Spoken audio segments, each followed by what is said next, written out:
All right, all my game changers and people that are up to something, you are the cavalry. As they ain't coming, you're it.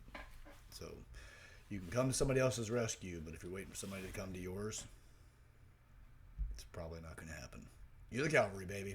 This is the Maturity Project.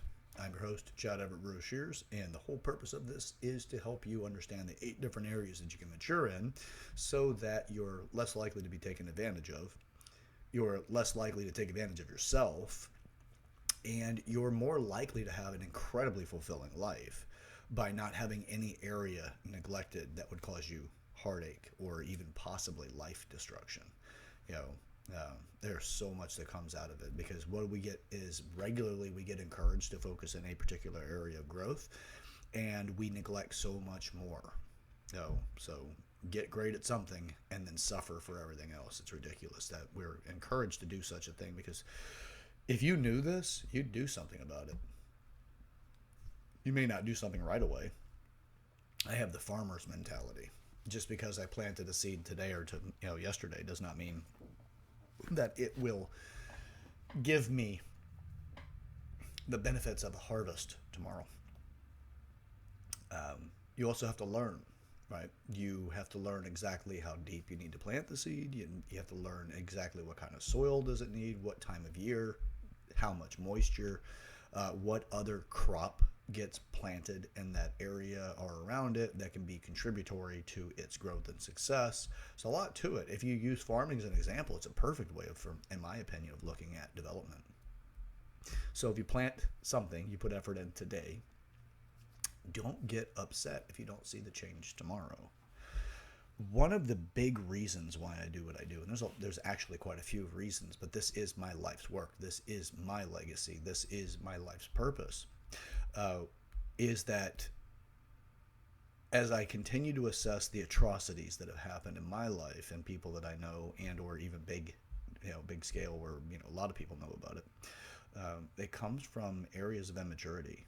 And people make up their mind when they're dealing with something. And sometimes when they make up their mind when they're dealing with something, let's say that they're just tired of being screwed over by other people, they may put on so much armor, if you will, so many different reasons to disconnect from other people, so many insulating barriers to keep them from connecting with other people, that just to procure enough so that they don't experience that hardship again in whatever one of the resource categories, they are really, it's a justification for doing some harm to others, and they may not even have the ability because of all the insulation that they have on themselves, distancing themselves from other people. They may not even realize the real impact of it, or something satisfying about knowing that they've hurt somebody else in such a way that they can experience where they themselves have been. I'm not saying that I felt that way. I'm typically more towards the altruistic side of things. I don't do too many things that are in that high level negative or undesirable narcissistic, sociopathic, psychopathic, or even Machiavellian positioning. I don't really do much of that myself, but I'm always open to insights and criticisms that may give me a viewpoint that I don't currently have, because I'm all about growth and development. So as I look around, it's political season again. This stuff is in your face. I mean, I know so many people that are not political at all, and I'm not that political either. That they feel inundated by this stuff. It doesn't matter where you go. We choose what entertainment we consume. We build a habit around it, right? Like when you come home, you turn on the TV, you don't grab a book, right? Nearly no one goes home and grabs a book. Very few people are the types that actually don't even have TVs in their house. I do. I have TVs in multiple rooms, but I'm not saying it's right or wrong.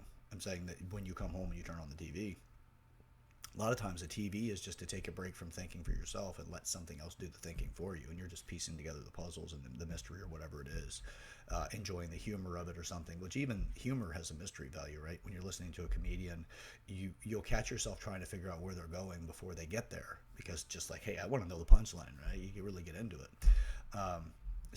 But we spend a lot of time letting somebody else do the thinking for us, unfortunately. And what happens is that we have people that tell us that we're supposed to feel a certain way or look at something a certain way. The Maturity Project will free you from that, because it is designed to give you more independence. So when you hear something, yeah, there is going to be some Socratean effect to this, right? You're going to have the Socrates method, which is looking at things from more of a critical standpoint to, is this true? It's not skepticism. It's not cynicism. It is skepticism. There's nothing wrong with skepticism. It's to say, just prove it to me. There is a point in time you need to give a little bit of credibility to something so it can show you progress, so you don't try to beat it up too much when it's trying to get off the ground. Like, you don't want to go up and start beating the hell out of a rocket when you're trying to launch the thing, right? You want to know that it can do something. You hear about it, hear about it, hear about it. Yeah, that thing's going to get off the ground. Look at that thing. It's massive. There's no way it's getting off the ground talking about a rocket, right? Especially like a space rocket. No way that thing's leaving the ground. Get out of here. Look at how big that thing is. That's massive. It's too heavy. No way it's going to lift off. And then as soon as the ignition takes place, you're like, oh, shoot, that thing is going. It gives you, it breaks through. So you don't want to give too much skepticism whenever something's first introduced to you.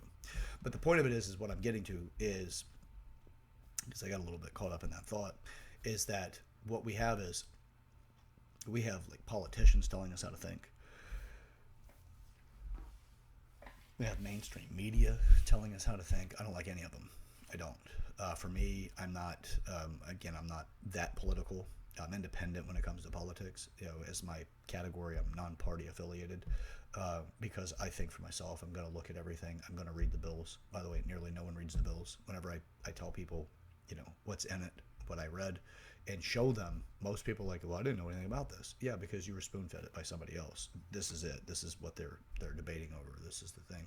And you start realizing a lot of people are lying. And they're lying because they're trying to get emotion. They're not trying to get the facts. They're just, they want something. And like, okay, well, how can we work with this? We have how much going on in people's lives, right? They have the financial chase that they're in. They're trying to break free of any debt, and they're trying to create a good enough life that they can have, if for whatever reason they're unemployed for 6 months, a year, 2 years, 5 years, 10 years, whatever, they have a secured amount of money that they don't have to worry about it. They have a lot of that stuff going on because why wouldn't we want something like that, right? Or you have I just need to make sure my bills are paid. Well, that's an attention-grabbing stressor. It is not going to let you think outside of that often because you're going to be bogged down with it. Then you add in the other things. You have 8 different areas of maturity. If you're immature in any one of those areas, there's going to be a stressor associated with that. And it'll show up as a squeaky wheel. If it is that you don't have the rewarding sex life, well, in sexuality, that's probably going to show up for you. If you've been denied access because you've been married for so long and you guys did not create a kind of dating ritual that would continue to infuse energy into your intimacy for the relationship, then it'll create a desire that you find satisfaction. And if your partner won't bring it to you, you're going to get caught up in trying to find it from somebody else often. So you have that's going to distract you from things. You're going to have whatever surmounting value that gives you the most immediate need, and you're going to be conditioned from from your media sources, your television, whatever. Entertainment. It's gotten into movies. You can't really get away from it in movies anymore, unfortunately. So you have these things coming at you to tell you that you're supposed to feel or think a certain way. And if you don't have the bandwidth to even be able to look at it with a critical position to say, hey, you know what, that's actually, I don't know about that. Let me look into it. Nearly no one has the time to look into it. Well, for me, if I'm going to devote that much energy to something, I'm going to want to know what the hell it is. And I want to know its truth. Get me to its origin, not the arbiter that's telling me that this is what it means. I want to go to the original document if it's going to be something like that. There'd be a policy. I'm going there. I was introduced to, and this is where it really got me fired up. And it did. It had me pretty emotional about it because how bad it was they had a bill in Florida that was the Parental Rights Act. And it was deemed to be or termed to be the Don't Say Gay bill. I read the entire thing. It's 14 pages. It's next to nothing. I'm sorry, no, 7 pages. It's next to nothing. It's a very short document. It doesn't say anything at all that was being published. It said nothing whatsoever. All it was is that your children could not be talked to by any adult or any sort of authority within the public school system about anything relating to their sexuality or their gender association.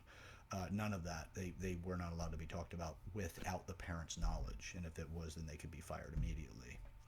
So it's a desirable bill, because our children it's part of us, and that's something that we should have say so in. Not somebody's able to groom our children. Really, it was more of an anti-grooming bill, so that people aren't talking to your children about things that are not related to that child, and they're putting their agendas into it, stuff like that. So anyway, I've read through that, and then talking to other people left me with, how do people not know this?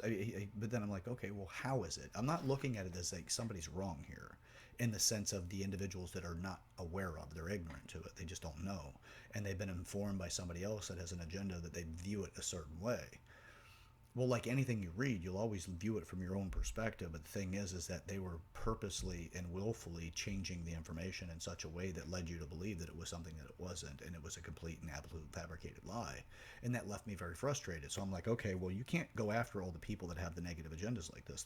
That's undesirable. It's destructive. They're narcissistic in their trade values, because it's very self-centered, self-serving, and other people will pay the cost for it. So I'm like, okay, well, how can we deal with this? All right, let's start addressing each one of the areas of maturity that have people bogged down because they have all the other challenges they have in life. It's, let's say you've got a lot of things going in the right direction, but you don't have much of a social life. Then you get lonely.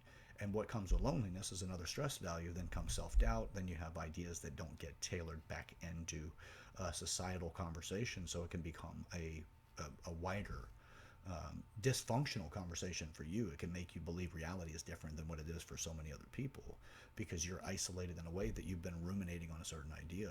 So community has a big benefit to it as well. How do you create long-term, lasting, meaningful relationships with other people? Well, you get that through your maturity aspects and community. You also get it through your emotional maturity, because you can truly understand who you are and how you communicate with other people in a way that you connect with them and make a meaningful connection. So there's a lot how these things overlap with each other. I'm like, well, this will create a better solution, because I don't want my political views becoming other people's political views.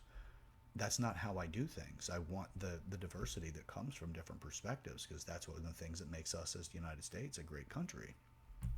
Like, okay, well, let's not focus on the politics of it. Let's focus on the reasons why people get so caught up they can't pay attention. Let's get to the things that actually are meaningful to each individual, the WIFM, right? What's in it for me?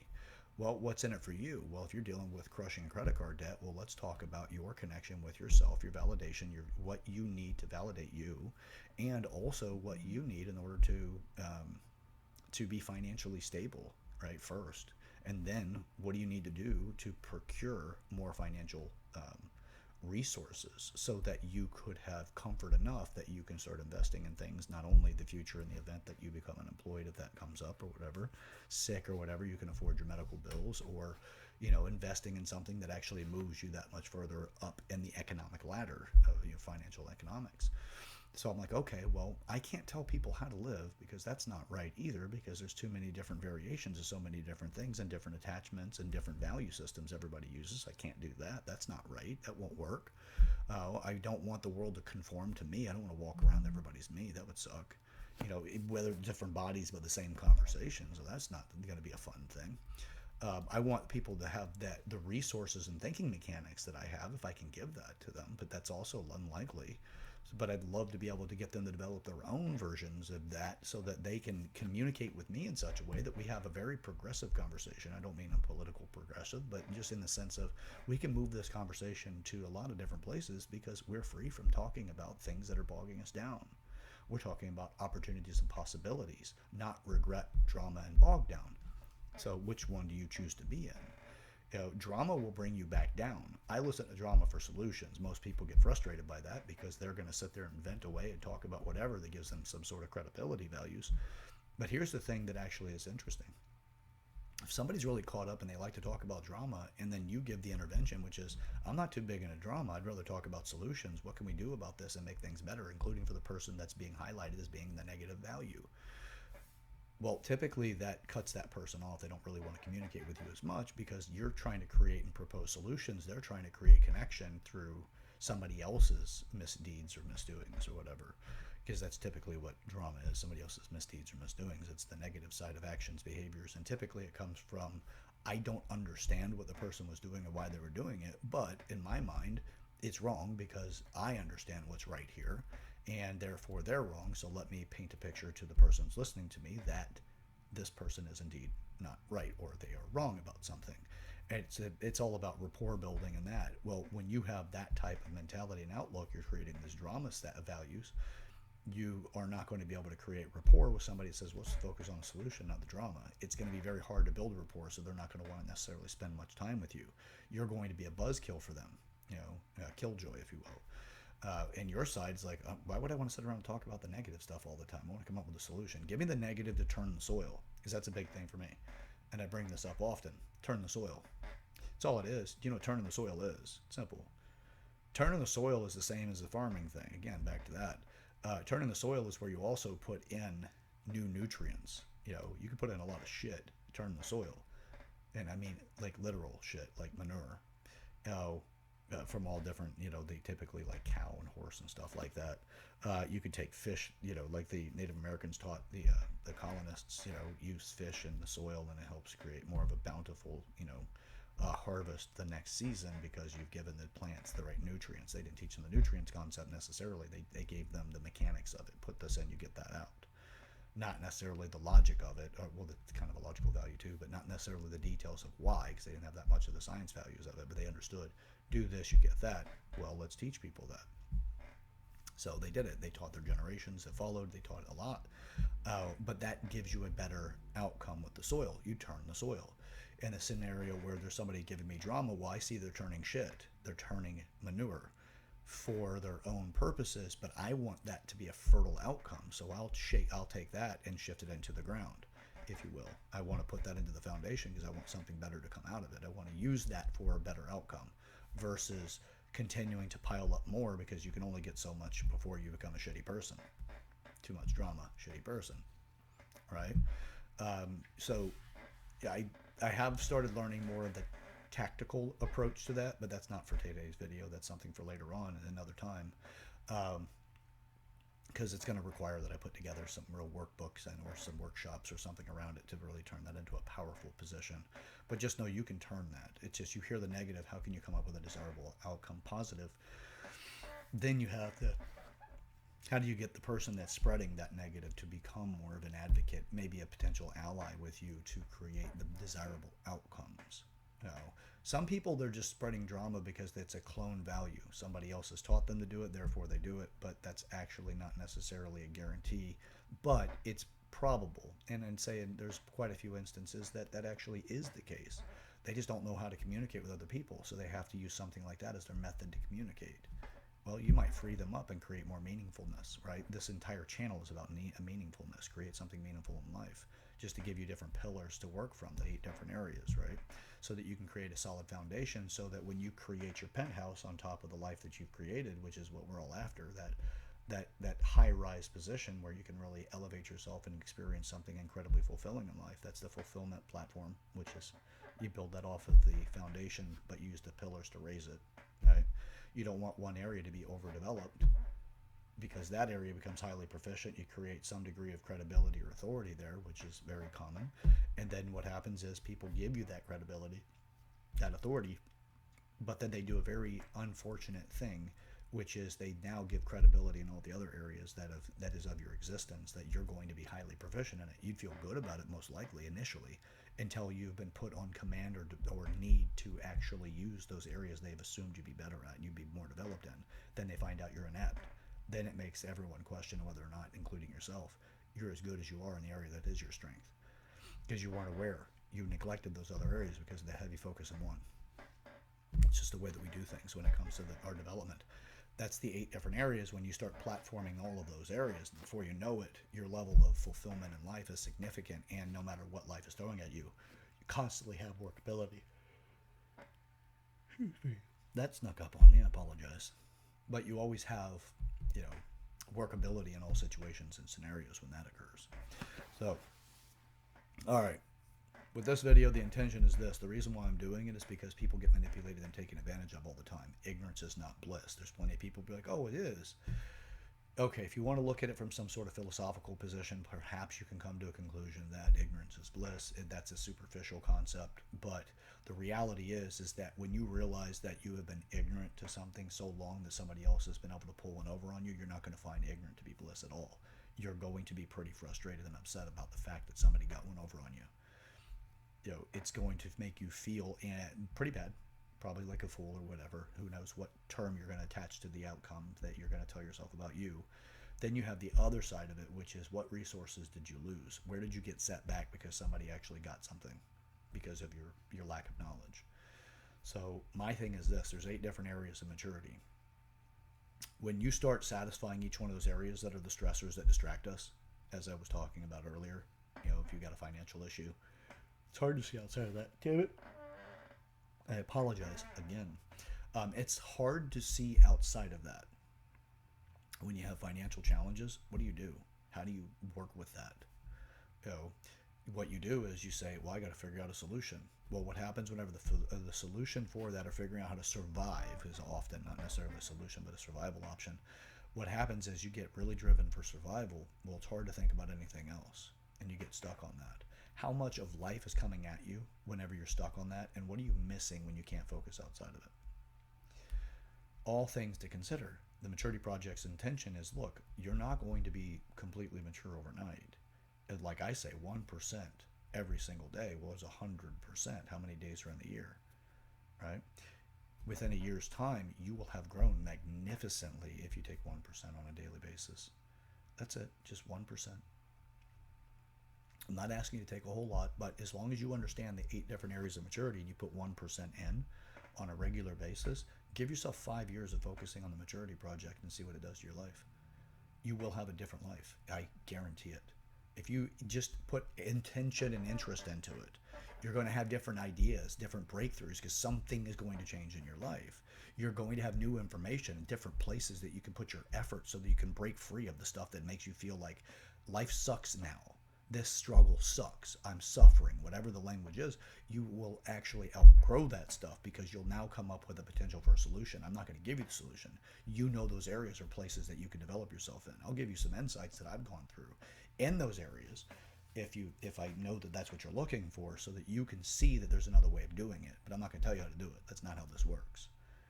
I'll give insights, and then you can take that and make it mean something in your life, and you come up with your own solutions. The solutions you come up with, you're more likely to own than the ones you're given. It's all in the same thing. What you work for is what you value. Same concepts. It all works in the same way. So with that, if we want to have these politicians stop taking advantage of people, and you're like sitting back going, why aren't these people more informed? Well, a lot of them are informed through the spoon feeding of the media. Okay, let's address that. We're not going to change the media. I'm one person. I don't have that necessarily. At this moment, I don't have that resource ability. But by going after the maturity aspects per each individual, we have a better opportunity to come up with that. You can be on the other side of the political aisle. Well, I've got a couple of different other sides of the political aisle for me because I just don't have one, right? I'm in the middle. I don't care necessarily. I care about what's true, not necessarily an affiliation to a party.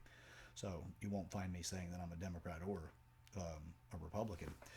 You won't find me saying I'm a libertarian, although I'm not a big fan of the government. I think that they've intentionally made people immature so that they have longevity for their careers.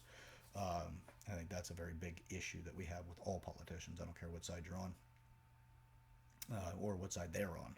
Don't care. Just don't care. I care about you. I care about the individual. I care about them too, in the sense that they're human beings. And what got them to sell people out after they made so many promises to the people that elected them. I care about that because I'm not going to abandon them because they're politicians. I'm not going to do that to them. The same as anybody else that's trying to do something that would ultimately end up in the greater harm for other people. I'm not going to abandon them, but I'll do everything I can to try to get them to have different insights so that they don't do so much harm to other people. If it makes a bigger impact in their bank account, but somebody else goes that night without food because they've convinced them to give up what they have. We get this with a lot of these mega churches and people that, these personalities with religions that, yeah, I know you've got cancer treatments and you're struggling just to pay any bills, let alone all of them. And, but if you send up a prayer, we're going to, you send us this much money, we'll pray for you kind of thing. I'm not into that. I'm actually vehemently against it. It's not a do this so that I'll do that for you kind of thing. That takes out the altruism of it. But there's plenty of people that are really good at convincing people. So I'm not going to attack just religion. There's plenty of people out there that do this stuff. There's plenty of con artists, people that have understood that the only way to make life work is to take advantage of other people. Those people are out there. There's most of them, in my opinion, that are out there are conditioned to be that way. They're not born to be that way. That's, to me, it's going to be far fewer that are actually born to be that way. Most people just don't have the right guidance to get them through the maturity aspects, to get them so that they understand that this equals that, and then we can come up with something better, and you'll feel better about it and still get the kind of outcome that you're after without having so much harm. Maturity Project stands for that. So, but that's what this is about. We do not need to go around taking from other people. We don't need to be crabs in a bucket, but you do need to understand how to secure your resources in a way that you don't get taken advantage of to the point that it causes too much harm for you. You know, I'm not going to say that too much harm for you isn't necessarily a good thing, because at times you turn the soil right. You get enough of the hardships in life and you learn a new lesson that actually sets you free of those hardships and forever the rest of your life, because the lesson was learned. Most of us go through life avoiding the lesson because we've been conditioned to do that. A lot of times that comes through the feel goods of things. You know, it's the things are going to be okay, so you don't need to worry about it. It's going to get better. You know, don't worry, just stick with it. It's going to get better. Well, it's true. Stick with it. It's going to get better, but I'm not a big fan of the optimism overlay. I'm not against optimism, by the way. I'm just not, if that's your method for going and defaulting to everything, well, there's times whenever that's not going to be beneficial. It's actually going to be more harmful for you. If you're out walking around in the tall grass and you hear something and you think to yourself, that could be a tiger. Well, I'll tell you, the person's more likely going to survive that situation. It's going to be the pessimist. They may run often for no reason, or because the wind shook the grass. But the time that it wasn't the wind and it was a tiger, if you're the one going, it's probably not, and it's going to be okay, you're not likely going to outrun the tiger when the pessimist is probably going to get to safety. Unless they run into the tiger, but that's not likely. They're going to run away from the sound, right? Anyway, I'm not against optimists. I'm not pro-pessimist either. You just have to understand how to shift your perspectives in life in order to come up with the best solutions. And the best solutions include also your learning. What did you learn about it? What lessons did you get from that? I am not one that's going to be telling people that you have to have just the desirable outcomes. Stay away from these types of people, all of that stuff. Look, it's the same as, you can look at it this way. Our biological structure, we have in our digestive tract, we have a lot of bacteria in our digestive tract. 80% of that bacteria is supposed to be good bacteria, just desirable. It is beneficial to us. There is no harm in it. You need to have it in your digestive tract. There's going to be 10% of that that has no polarity. It's not good or bad. It's just there. And then you have 10% that's bad. It's the kind that you don't want to have too much of, but you don't want to have none of it. Your immune system uses that bad bacteria to come up with its own method to deal with that bacteria, so that as long as it's there, it has an awareness of how to behave with it, how to combat that type of bacteria. It is immune system value, so that you're not desolate, right? You don't want to have 100% good bacteria in your colon that could create a condition, as I'm pretty sure that one's called dysbiosis. You don't want to have an overgrowth of bad either. So what they consider to be a healthy balance is 80, 10, and 10. 80 good, 10% benign, or not affiliated, no polarity on it, no good or bad, it just is, and then 10% bad. That's the equation according to Paul Chek and of holistic practitioners. Digestive specialist as well. My gastrointestinal specialist also was one of those people that agrees with it. So anyway, if you have the relationships in your life associated like that, 80% are be contributory towards the desirable and good, 10% not so much in either direction, they're just there, and then 10% of the negative, you'll have a way of coding yourself against other people that have negative psychology, and they'll be present enough in your life that you're not going to let it fall too far behind and not have recognition of those behaviors as they're coming up, because they're fresh enough. You recognize them. You can see them coming because you do have that in bay. You have that in a quarantine zone, that you're able to manage it, and you're constantly being taught, what the undesirable behaviors are. You don't get too far into the world of saying everybody's innately good, because you get to the point where you think everybody's innately good. The next thing you know, you've had a crime committed to you, or you've been taken advantage of, or whatever. So you want to have enough of those. You can have the observation point. You can understand and continuously keep a good, solid position on their psyche, which also, by the way, the negatives or the undesirables, the bads, if you will, they're regularly evolving to try to figure out how to overcome and to get their way with the people that have the things they want.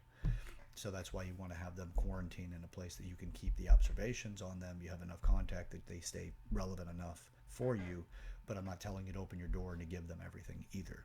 That can be detrimental, significantly detrimental. So, all right, with all of that, that's the points of it, is if you want to live outside of the idea of ignorance is bliss, you're really going to want to take this route. Take the route that you can develop in every area. You will not be taken advantage of as much, and also be careful what you vote for. Is also be careful, buyer beware. You'll have less voting resentment and or what is that?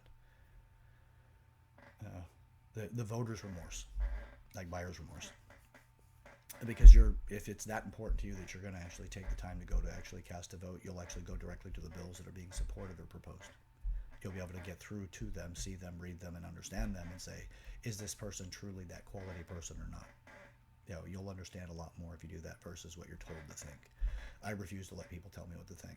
And whenever people are getting upset with me because I'm not taking what they're telling me to think, I can take a great degree of joy out of it, going, you will never think for me. I will not allow you to do that.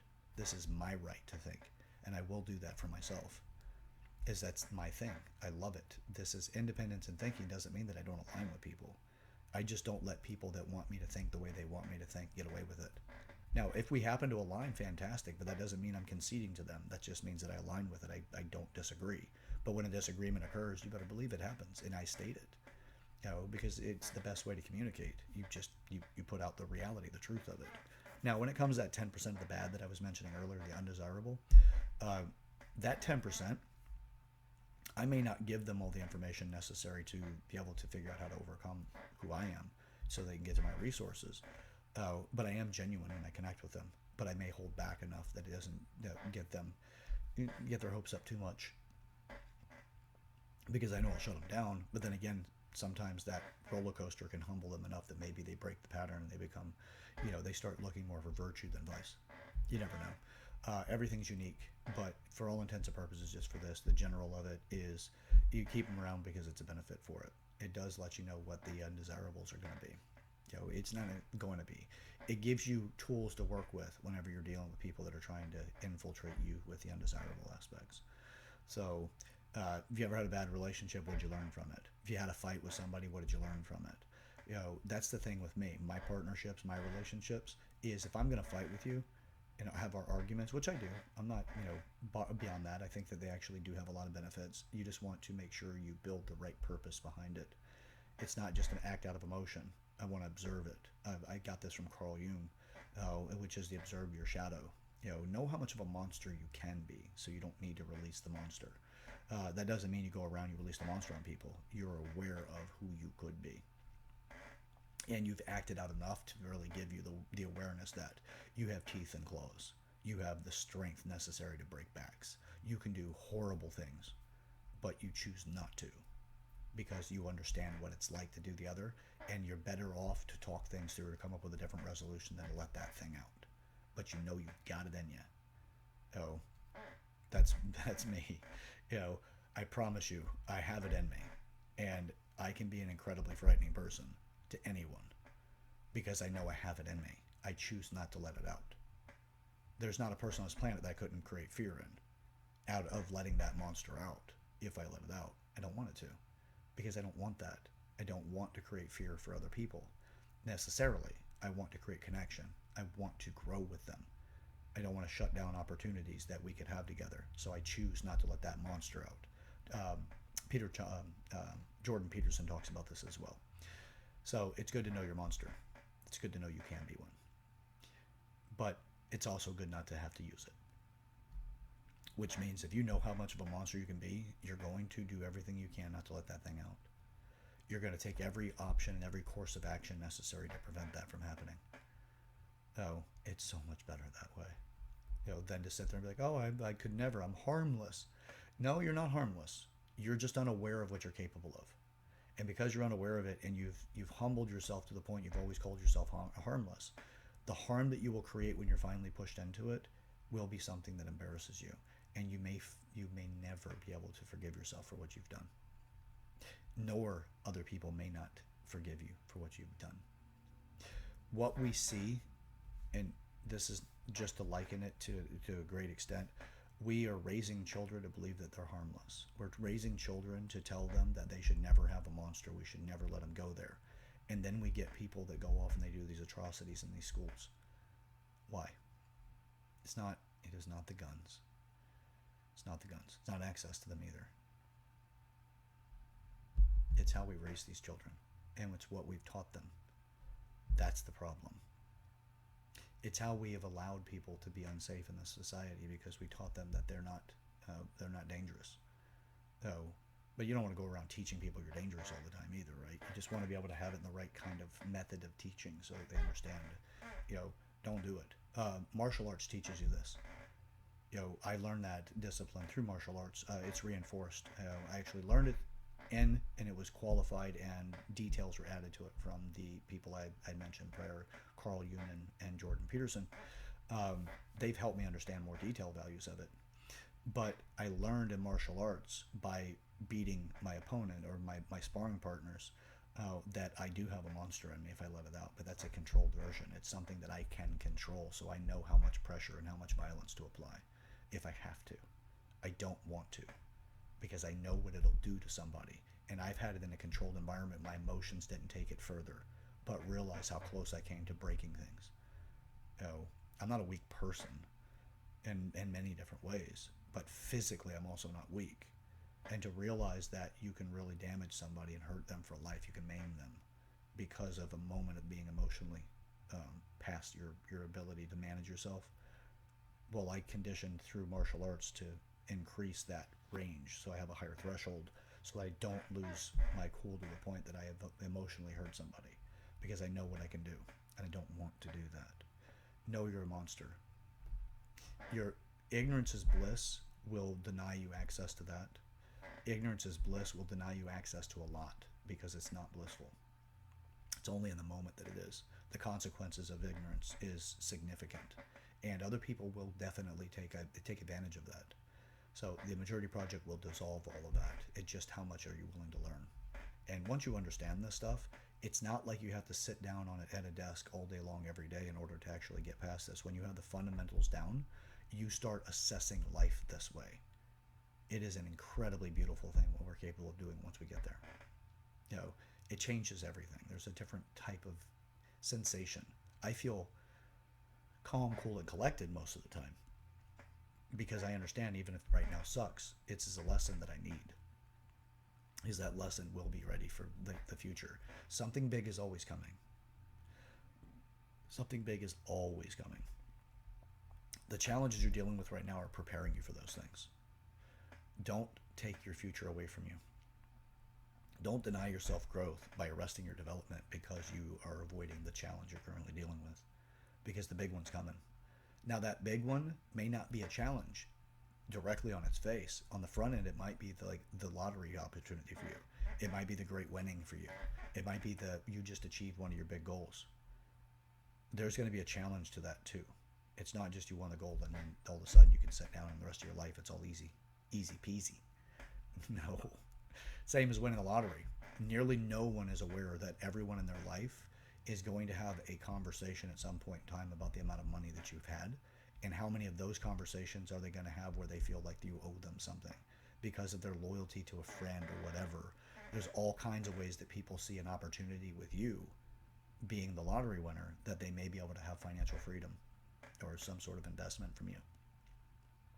You don't know what's going on, and whenever they finally say, hey, could you loan me some money, or give me some money, is probably more common, give me some money, or loaning, using it as a statement with no interest in repayment because you have more than enough and you won't notice I don't repay you, whatever rationale the person has. Well, you lose a lot of friends, and pretty much everybody who's won the lottery will tell you this. You lose a lot of friends when you win that much money, when you win a lot of money. I'm not talking about a scratcher. I'm talking about life-changing money, millions of dollars. You lose a lot of friends because you decide not to be friends with them anymore because of the way they treat you. It's a lot of them come off kissing your ass. This I actually noticed also with a previous guy that I worked with. He came from a high school education, not college educated, created an incredibly successful lawn care company, a landscaping company. He and his partner sold it, and they became multimillionaires from it. They got retirement money.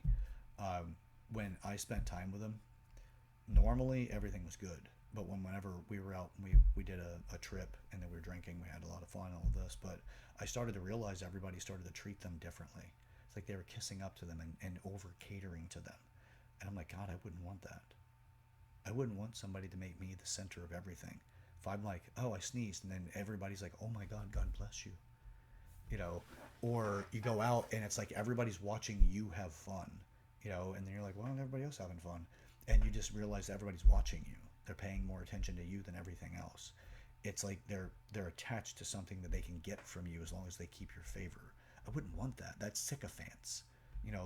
That's actually a parasitic relationship type of setup, and that's not healthy. I wouldn't want that. And I feel very bad for the people like these two people in particular. I feel bad for them because they have these other people that really are only involved in their life the way they are and treating them the way they are because they're wealthy. That's a hard reality to deal with. I wouldn't want that. I don't want that. So as I go through my growth, I will make sure that I continuously monitor that, because I don't want people to treat me special. I don't want them to treat me like they're going to get something from me if they just act the right way.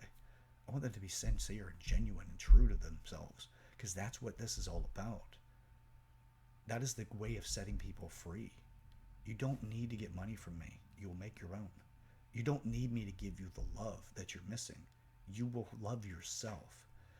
You don't need me to connect you to somebody else. You will get that connection. You don't need me to help you get to the point you understand that you are valid in your sexuality and who you are, and you don't need me to have sex with you for that, to validate it.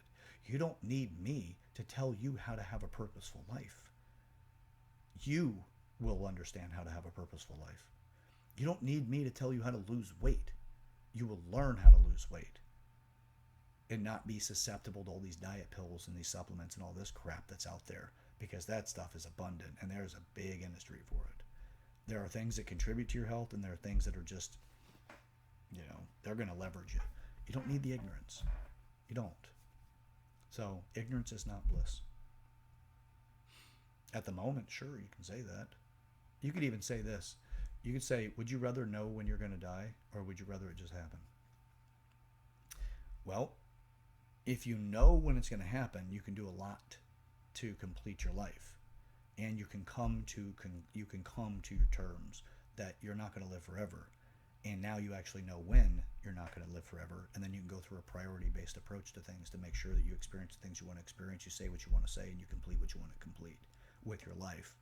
Which would you rather have? Ignorantly moving through your life and just la-di-da-di-da, and the next thing you know, you're like, hey, you got this is it. Or I have this weird pain, you go into the hospital and you don't come out. It's like, which one would you rather have? For me, tell me. Let me know how much time I got, because I got some other things that I need to complete, and they're just on their own schedule, but I may change that schedule to meet the needs that I have for what I have left. Ignorance is not bliss for me. Sure, when you find something out like that, it is hard to handle, but I'm also not one that I constantly need the sweetness of life. I don't. I want the entire thing. I want it all. I want to be able to feel the hardship. I want to be able to feel the joy. I want to feel the indifference. I want to every single emotion on the entire spectrum of emotions. I want to have all of them in my lifetime, and none of them will be avoided. Anger, frustration, hatred. Yes, that's in this too. But hatred is one that is very, very seldomly resorted to, because it's just, you understand people, but you understand you have it. That's part of the monster that you have. That is there, and I don't need to access it. Very few people that I need to access that for. So, and that includes, I don't have to access that for the people that have screwed me over the greatest of my life, the greatest betrayals that I've ever had, because they made the decisions they did. I understand why, to a great extent, and I also understand they were on their life path, and ours just, when they crossed over, something happened, and that's it.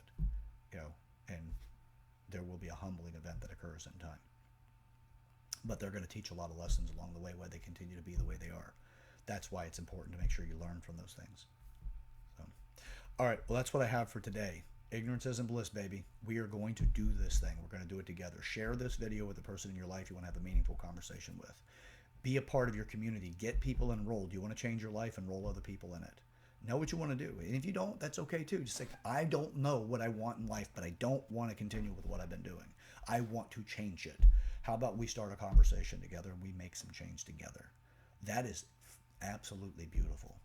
Get into action on that. Why not? Share this video with them. Come up with some conversations with it. Watch it with them. Watch it separate, watch it together. I don't care. Just make something meaningful. This will start shifting your life. 1%. Just because today doesn't seem successful doesn't mean it wasn't successful. You just don't have the depth of an awareness to what you did today and how it's going to affect your future. Do something. When in doubt, just fucking do something. All right, till next time, I am your host, Chad Everett Broshears. This is the Maturity Project. Like the video, help with the algorithm. Subscribe to the channel, be part of the community if you're not already subscribed. Encourage other people to subscribe to it. Give me some feedback, comments in the comment section. Let me know what you're up to. I love that feedback, by the way. It helps me understand what the audience is going through as well. I get messages all the time. I really want to see those things show up on the comment section, though. I do have email for this. It's the yourmaturityproject@gmail.com.